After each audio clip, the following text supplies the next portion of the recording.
Train যাত্রীদের কাছে সুখবর। পাঁশকুড়া দীঘা রেল লাইনে এক জোড়া স্পেশাল ট্রেনের ঘোষণা করল রেল কর্তৃপক্ষ। 9 এপ্রিল থেকে শুরু হলো পরিষেবা।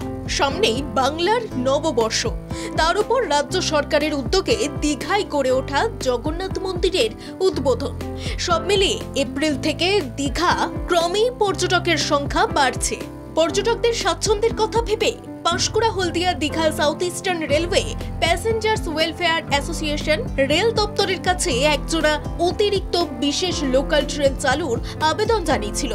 রেল কর্তৃপক্ষ সেই আবেদনে সাড়া দিয়ে একজোড়া অতিরিক্ত বিশেষ ট্রেনের ব্যবস্থা করেছে। চলবে আগামী 8 জুন 2025 পর্যন্ত। পাঁশকুড়া স্টেশন থেকে প্রতিদিন সকাল 11টায় এই স্পেশাল ট্রেন চলবে। দুপুর 1:50 দীঘায় পৌঁছবে। দীঘা থেকে দুপুর 2:50 ছাড়বে। পাঁশকুড়ায় পৌঁছবে বিকেল 5:53।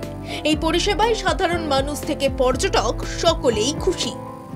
পয়লা বৈশাখে যে বাড়তি ভিড় থাকে দীঘায়, অন্যদিকে জগন্নাথ দেবের মন্দির উদ্বোধন হচ্ছে 30 এপ্রিল। তার আগে পর্যটকদের আনাগোনা যেমন পরিমাণে বাড়ছে দীঘায়, স্বাভাবিকভাবে এই ট্রেন পরিষেবা রেল কর্তৃপক্ষের যেভাবে এই পরিষেবা চালু করছে, এতে কিন্তু পর্যটকদের অনেকটাই সুবিধা হবে।